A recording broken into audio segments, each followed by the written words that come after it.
Hello everyone. I hope आप सभी अच्छे होंगे। तो आज हम अपने जो 5 मोस्ट इम्पॉर्टेंट क्वेश्चंस हैं उनका पार्ट 7 करेंगे। तो इन क्वेश्चंस को भी अपने पेपर से पहले देख लीजिए। पार्ट 7 के लिए मैंने MS धोनी का नंबर लगाया है। तो आपको भी MS धोनी की तरह ही इस बार अपने वर्ल्ड कप को जीतना है, क्योंकि आपका ये CBSE बोर्ड एग्जाम एक वर्ल्ड कप ही है आपके लिए। ओके, तो करते हैं इम्पॉर्टेंट क्वेश्चन के साथ।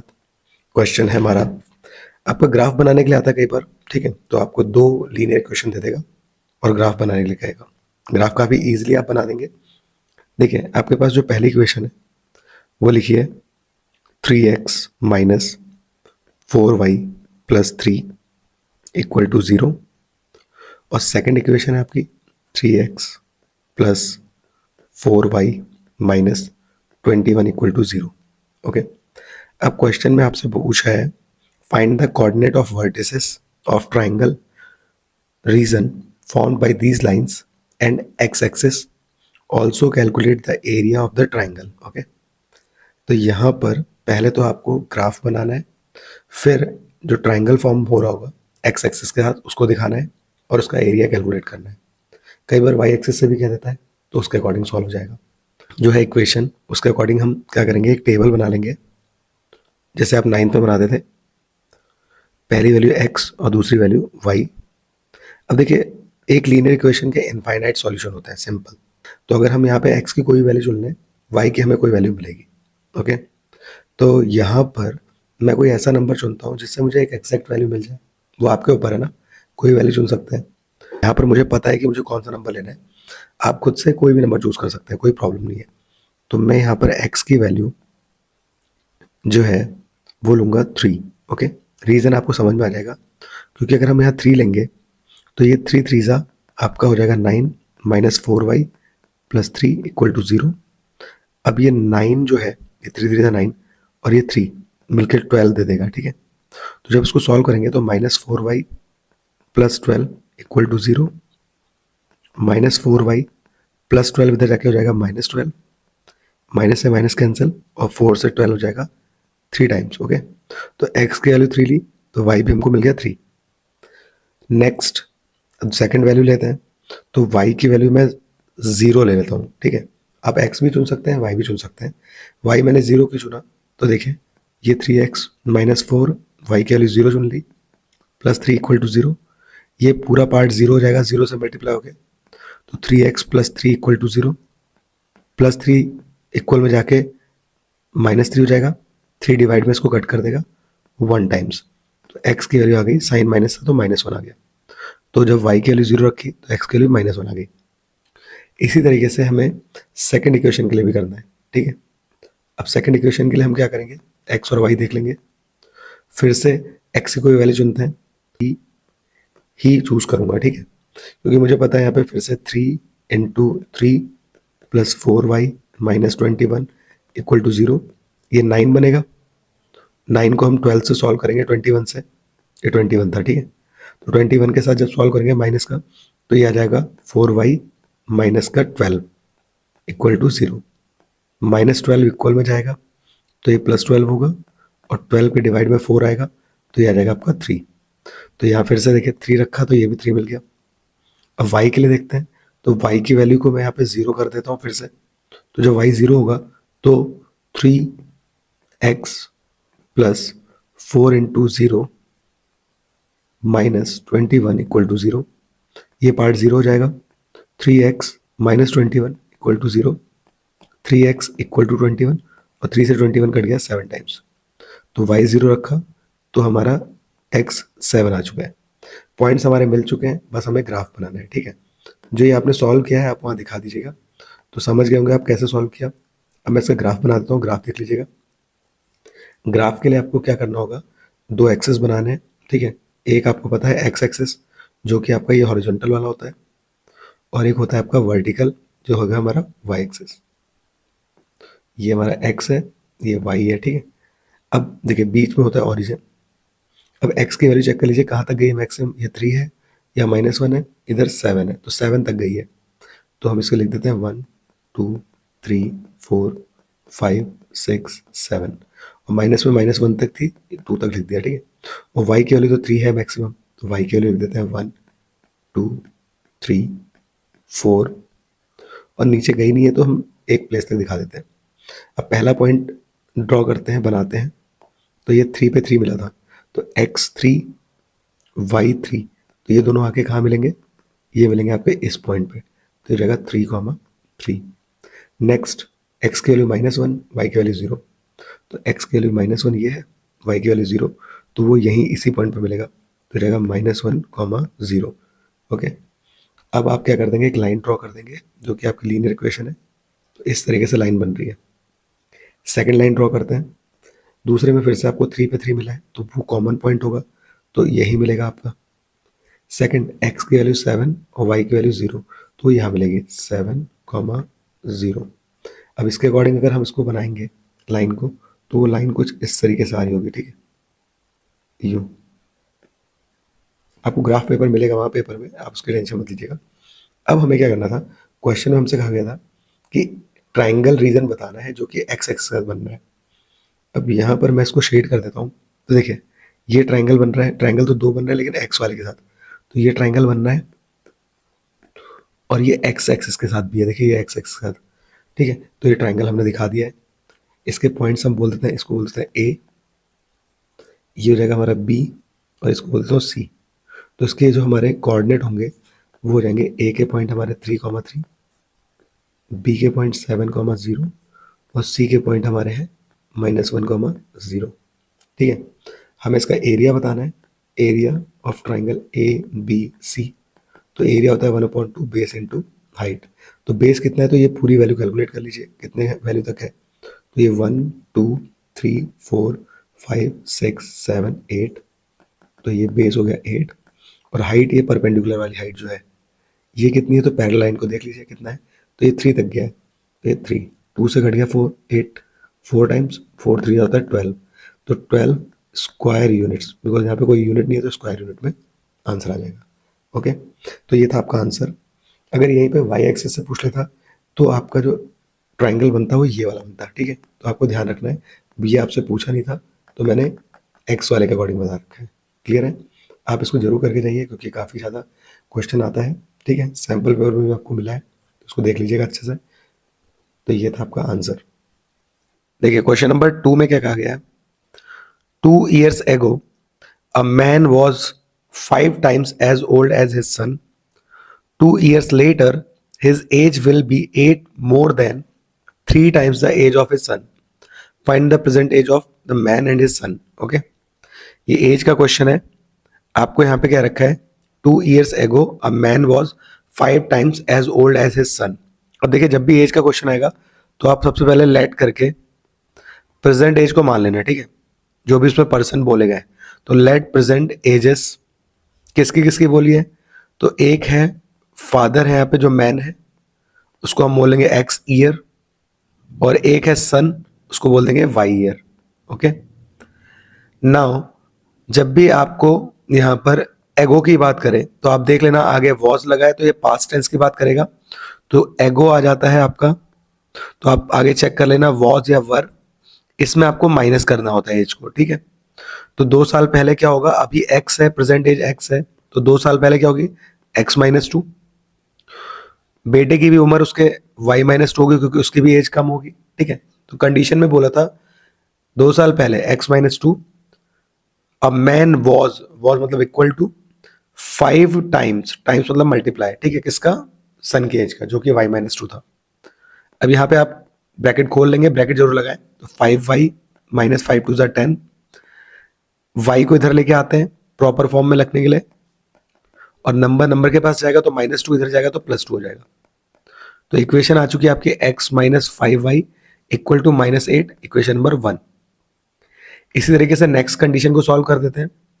नेक्स्ट कंडीशन में आपसे क्या रखा है, 2 ईयर लेटर। ओके, लेटर मतलब बाद में, विल भी आप देख सकते हैं, तो फ्यूचर टेंस की बात आएगी। तो जब भी आपको लेटर बोले, ओके, हेंस बोले, ऐसा कुछ लिखा हो और आगे विल या शैल लिखा हो, ठीक है, तो आप एजेस को ऐड करेंगे, मतलब एजेस में ऐड करेंगे जो भी नंबर बोला जाएगा। तो यहाँ 2 साल बाद कहा था तो 2 साल बाद x+2 होगी, सन की एज भी y+2 होगी। अब कंडीशन क्या थी, 2 साल बाद जो फादर है उसकी एज मतलब equal to will be 8 more than, 8 more का मतलब था +8, ठीक है। लेस बोलेगा तो -8 और मोर बोला है तो +8, +8 किससे 3 times the age of son. Okay, question में आप देख लीजिए 8 more than 3 times the age of son, तो 8 मोर हमने अलग से ऐड कर दिया और 3 टाइम्स एज ऑफ सन, इसको भी ओपन कर लेते हैं। तो x + 2 = 3y + 3 2 6 + 8, तो ये हो जाएगा x + 3y इधर आके -3y और नंबर को इधर ले जाते हैं तो 6 + 2 8 हो गया हमारा 14 + 2 इधर जाके माइनस हो जाएगा, ये आ जाएगा आपका 12। तो x - 3y = 12, इक्वेशन नंबर 2। अब यहाँ पे आपके पास दो इक्वेशन आ चुकी हैं, इसको हम सॉल्व कर देते हैं, चाहे तो एलिमिनेशन लगा लें चाहे तो सब्स्टिट्यूशन, किसी से भी सॉल्व हो जाएगा। तो यहाँ पर हम इसको एलिमिनेशन से सॉल्व करते हैं क्योंकि x का कोफिशिएंट सेम है। अब जब कोफिशिएंट सेम है दोनों का 1 1 है, साइन भी सेम है दोनों का ++, तो जब सेम साइन होता है तो जो एलिमिनेशन होती है उसमें क्या कर देंगे, सब्ट्रैक्ट करेंगे। तो सब्ट्रैक्ट करेंगे, सबके नीचे सब्ट्रैक्शन का साइन आ जाएगा। ओके, यहाँ प्लस प्लस माइनस क्या होता है, माइनस कैंसिल हो गया, यहाँ भी माइनस माइनस प्लस हो जाएगा। अब ऊपर -5 है नीचे +3 है तो ये हो जाएगा -2y। यहाँ भी प्लस माइनस माइनस होता है, ऊपर -8 नीचे -12 तो हो जाएगा -20, कैंसिल हुआ, 2 से 20 कैंसिल हो गया 10 टाइम्स, तो y की वैल्यू आ गई है 10 ईयर। ओके, तो बेटे की उम्र 10 आ चुकी है। फादर की एज निकाल लेते हैं किसी भी इक्वेशन में रख के, मैं यहाँ पे रख देता हूँ, तो ये हो जाएगा x - 3, y की वैल्यू 10 आई थी, 3 10 30, 30 इधर जाके हो जाएगा प्लस का, तो 12 + 30 ये आ चुका है 42 ईयर्स।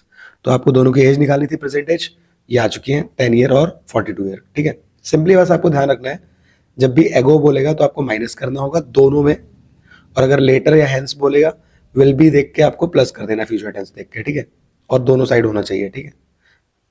आ जाते हैं नेक्स्ट क्वेश्चन पे। ये क्वेश्चन भी काफी इंपॉर्टेंट है, इसको ऑलरेडी मैं एक्सप्लेन कर चुका हूँ। देखिए ये मिक्स आ सकता है, इसका पार्ट 1 और इसका पार्ट 2 ऐसे करके दोनों मिला के 5 मार्क्स करेंगे, ठीक है।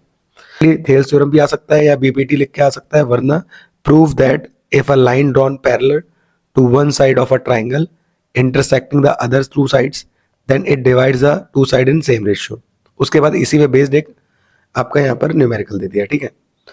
तो ये थेल्स थ्योरम का स्टेटमेंट है, क्या है, किसी भी ट्राइंगल में मान लेते हैं हम ट्राइंगल है ABC, तो इस ट्राइंगल के कहीं से भी किसी भी साइड के पैरेलल एक लाइन ड्रॉ कर दें हम, डी जो है वो पैरेलल है BC के, ये आपको गिवन है। तो जो ये लाइन आई हमारी D, जो अदर टू साइड्स को यहाँ पर जो डिवाइड कर रहा है D पॉइंट और E पॉइंट पे, वो सेम रेशियो में होंगे, ऐसा आपको प्रूफ करना है, ठीक है। तो प्रूफ क्या करना है आपने कि जो AD का रेशियो है DB के साथ और AE का रेशियो EC के साथ ये इक्वल होगा, ठीक है। तो ये थेल्स थ्योरम होती है, इसको हम बीपीटी भी बोलते हैं, बीपीटी या थेल्स।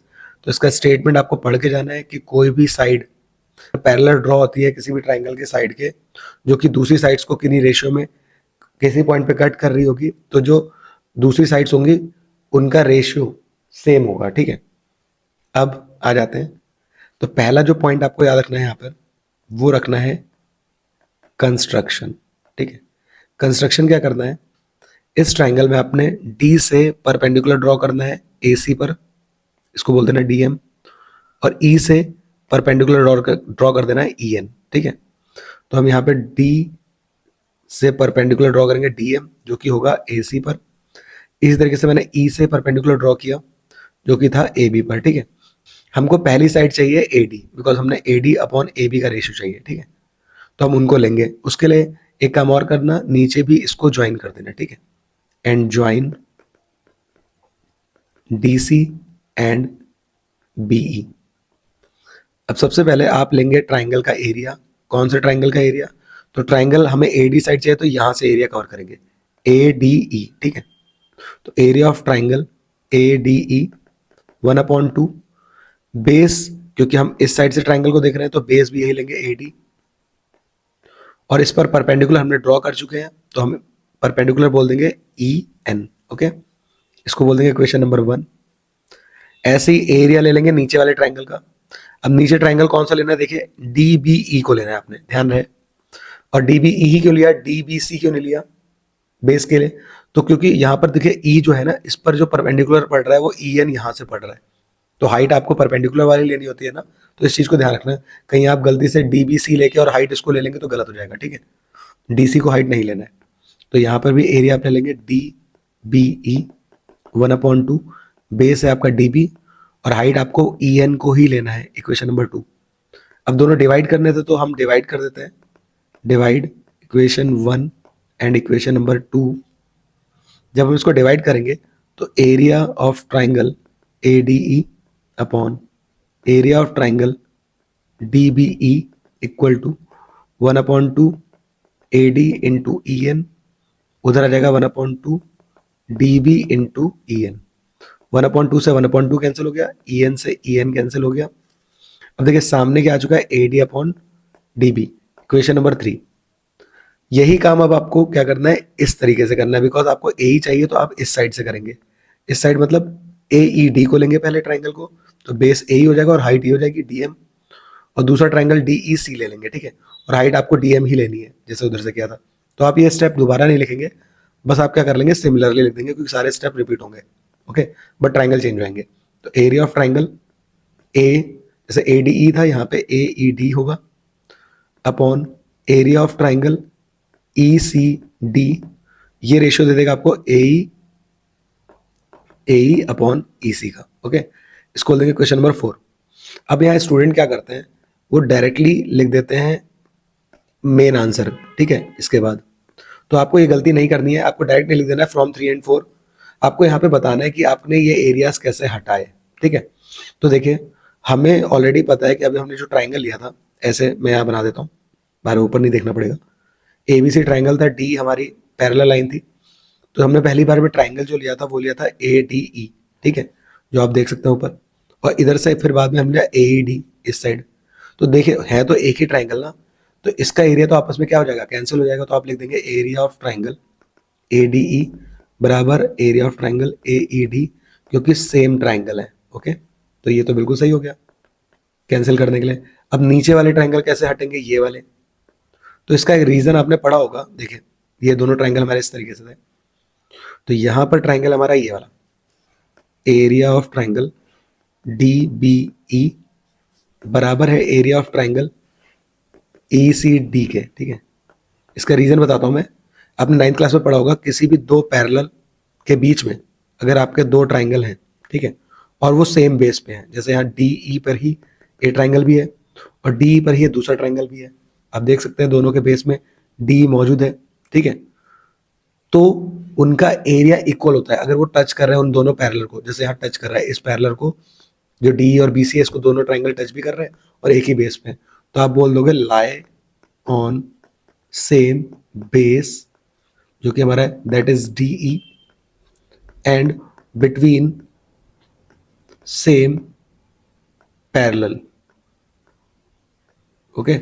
ये आप बता देंगे। और पैरेलल क्या है हमारे, डी पैरेलल बी सी। अब आप आराम से इसको 6 बोल देना इक्वेशन। अब आप बोल देंगे लास्ट में फ्रॉम इक्वेशन जो आपने लास्ट के लिखे 3, 4, 5 एंड 6। तो अब क्या होगा, ये एरिया इसको कट कर देगा, अपॉन वाला इसको कट कर देगा। आपका जो A D upon D B है वो बराबर जाएगा ए अपॉन ई सी के, ओके। ये आपका प्रूव हो जाएगा। यहां तक आपको पूरा करना पड़ेगा अगर आपको पूरे नंबर चाहिए तो। ऑलरेडी मैं थेल्स थ्योरम को प्रीवियस ईयर क्वेश्चन पेपर में समझा चुका हूं, आप जरूर इसको करके जाइए, बार बार आता रहता है। इसके साथ एक मिक्स क्वेश्चन भी आ चुका है, तो ये एमसीक्यू भी बन सकता है अगर सिंगल आया, या 2 नंबर का आ सकता है, ठीक है, वरना आपको ऐसे भी आ सकता है मिक्स करके। तो इसमें आपको ऑलरेडी देखिए अभी बोल दिया है क्वेश्चन में कि डी पैरेलल बी सी है, एक्स के फाइंड करनी है। तो किसी ट्राइंगल में अगर साइड पैरेलल दे रखी हो, जैसे यहाँ पर दे रखी है कि डी या बका जो है वो पैरेलल है बी सी के, ठीक है, डी पैरेलल बी सी, ये गिवन पार्ट होना चाहिए, ठीक है। तो आप क्या कर सकते हैं, साइड का रेशियो ले सकते हैं। अभी थेल्स देखी थी हमने, A D upon D B equal to A upon E C. Side आपको दे रखे x, x plus 1, x plus 3 और एक्स प्लस 5, तो इनका रेशियो लिख लेते हैं, एक्स अपॉन एक्स प्लस 1, ए की वैल्यू है x plus 3 upon x plus 5, cross multiply कर लीजिए, तो x के पास जाएगा x+5, ठीक है। गलती से भी ऐसे मत कट कर देना, ये गलतियां बहुत करते हैं बच्चे कभी कभी। तो आपको पता है जब तक x+1 सॉल्व नहीं होगा तब तक कैंसिल नहीं होगा x, ठीक है। इधर x+1 जाएगा x+3 के पास। अब x की x से मल्टीप्लाई करी x², फिर x की 5 से करी तो 5x। यहाँ करेंगे तो पहले x के x से x², फिर x की 3 से करी 3x, फिर 1 से कराएंगे x की तो 1x, और लास्ट में 1 की 3 से कराई तो 3। देखिए x² कैंसिल हो गया, सेम साइन था इक्वल में। 5x, 3x प्लस x हो गया 4x, 4x इस साइड आएगा इक्वल के तो माइनस का 4x होगा इक्वल में 3। 5 में से 4 गया 1 बचा, x की वैल्यू हमें निकालनी थी जो कि आ चुकी है 3। ओके, आई होप ये क्लियर होगा, काफी आसान है। अच्छा, लेकिन अगर कभी x यहां ना दिया हो, ठीक है, यहां दे दिया जाए x और x+3 ऐसे कुछ 5, तो आपको ध्यान रखना तब आपको इस छोटी साइड AD के साथ AB को लेना, ठीक है, और D के साथ BC को लेना। ओके, ये कॉन्सेप्ट भी मैं बता चुका हूँ, आप मेरे पुराने पेपर जितने भी सॉल्व किए उनको जरूर देखिए, और जितने भी क्वेश्चन मैं कर रहा हूँ, क्योंकि ये आपको डायरेक्ट आ जाएंगे, ठीक है। देखिए 1 मार्क्स के क्वेश्चन तो आपको पता है कि हाँ इस कंडीशन से आ जाएंगे, ठीक है। थोड़ा घुमा के आएंगे तो आपको दिमाग लगाना पड़ेगा, लेकिन 5 नंबर के क्वेश्चन अक्सर सेम कॉन्सेप्ट पे आते हैं, बस वैल्यूज चेंज कर देते हैं, ठीक है। तो आप कॉन्सेप्ट तो सीख के जाइए, आपकी कैलकुलेशन फिर वहां पे आपको करनी होगी। अब यहाँ एक क्वेश्चन था, अ cord of a circle of radius 12 centimeter subtend an angle 120 degree at the center. Find the area of corresponding segment of circle. Pi की वैल्यू 3.14, रूट 3 1.73। ऑलरेडी मैंने आपको क्वेश्चन बता दिए हैं। अगर आपको एंगल यहाँ पर 90 डिग्री आ जाता है तब आपको ट्राइंगल का एरिया जो है वो लेना है 1/2 बेस इंटू हाइट, बहुत आसानी से निकल जाएगा। अगर आपको यहाँ पर 60 डिग्री आ जाता है तब आपको एरिया लेना है 1√3/4 साइड स्क्वायर, क्योंकि आपका इक्विलेटरल ट्राइंगल होगा, ठीक है। आप सेक्टर में से यहाँ पे राइट एंगल ट्राइंगल को हटा देंगे, माइनस कर देंगे।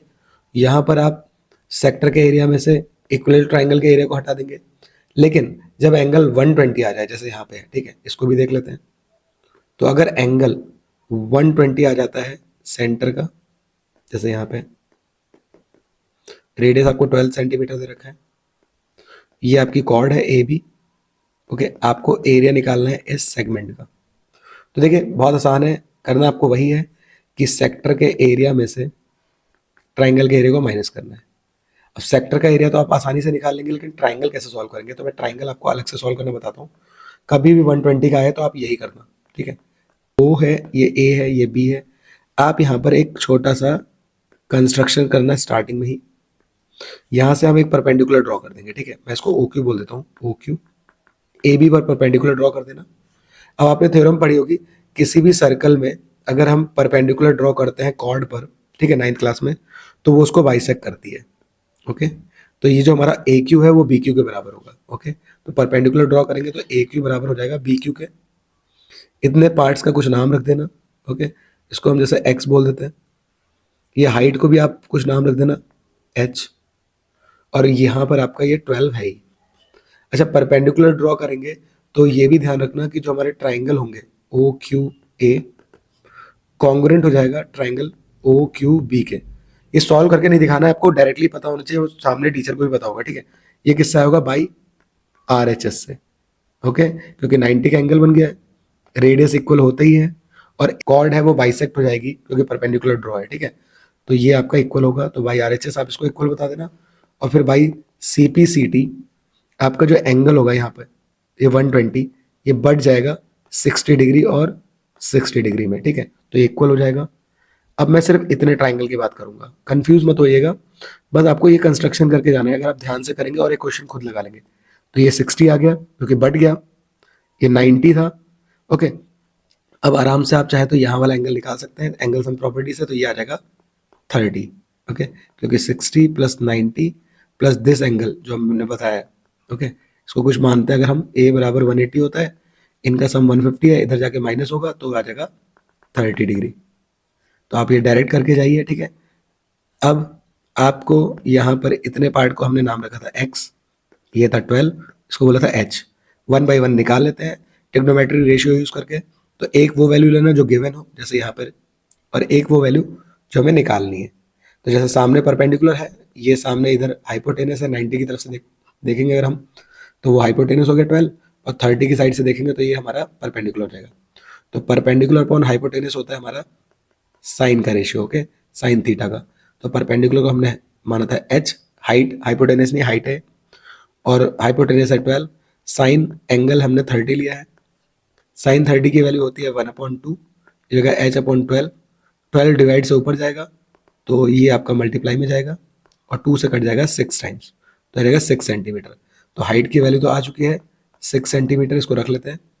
अब आपको निकालना था बेस, बेस के लिए आप रेशियो लेंगे बेस अपॉन हाइपोटेनस, तो ये होता है आपका कॉस का, तो कॉस 30, ये तब है जब एंगल आप 30 की तरफ से देख रहे हैं, ओके, 60 से भी देख सकते थे, तब आपको 30 निकालने की जरूरत नहीं थी, बट आपका कॉन्सेप्ट क्लियर होना चाहिए बस। तो कॉस 30 की तरफ से देखें तो बेस है एक्स, हाइपोटेनस है 12, कॉस 30 की वैल्यू होती है आपकी √3/2, ओके, जो कि 60 का उल्टा होता है, तो ये रहेगा x/12, ये इधर से जाएगा ऊपर, तो 12 √3/2, 2 से कट कर देते हैं, आ जाएगा 6 √3। x की वैल्यू आ चुकी है, हमें पता है x सिर्फ a से q तक था, ओके, हमें पूरी a से b तक चाहिए थी बेस, तो ए बी की वैल्यू क्या हो जाएगी 2 टाइम्स 6 √3, तो आ जाएगा 12 √3 सेंटीमीटर। अब देखिए बेस भी आ गया है ट्राइंगल का 12 √3, और हाइट भी आ चुकी है ट्राइंगल की, यहाँ पे परपेंडिकुलर हमने बना ही दिया था, ये आ चुकी थी आपकी 6 सेंटीमीटर, तो इसका एरिया बड़े आराम से निकल जाएगा। तो बस अब हम ये अपना जो एरिया था वो निकाल लेते हैं, ओके, दोनों वैल्यूज मैं यहाँ पे लिख देता हूँ। तो बेस जो ए बी है वो आ चुका था आपका 12 √3, और हाइट जो है हमारी ओ क्यू वो आ चुकी थी 6, ओके, सेंटीमीटर। तो एरिया निकालने के लिए हम क्या करेंगे, सेगमेंट का सेक्टर के एरिया में से ट्राइंगल के एरिया को माइनस कर देंगे, ठीक है, तो एरिया ऑफ सेगमेंट आ जाएगा माइनस वाला, तो ये होता है आपका theta upon 360 pi r square minus, यहाँ पे आप 1/2 बेस इंटू हाइट लग जाएगा, ठीक है। तो थीटा की वैल्यू थी आपकी 120, ओके, 60 मत ले लेना क्योंकि मेन एंगल तो 120 का था ना, पूरे की बात हो रही है, अपॉन 360। पाई की वैल्यू आपको लेनी है 3.14, क्वेश्चन में बोला है। आर की वैल्यू हमारी 12 माइनस 1/2, बेस हमारा आ चुका है 12 √3, और हाइट हो चुके 6, 0 से 0 का कैंसिल किया, 12 से काट देते हैं, 12 3 सा, और 3 से किसको कट कर देते हैं 4 टाइम्स, ठीक है, 2 से इसको भी कट कर देते हैं, 2 6 सा। अब यहाँ बचता है आपका 3.14 इंटू 4 इंटू 12, और आगे बचेगा 6 √3 इंटू 6।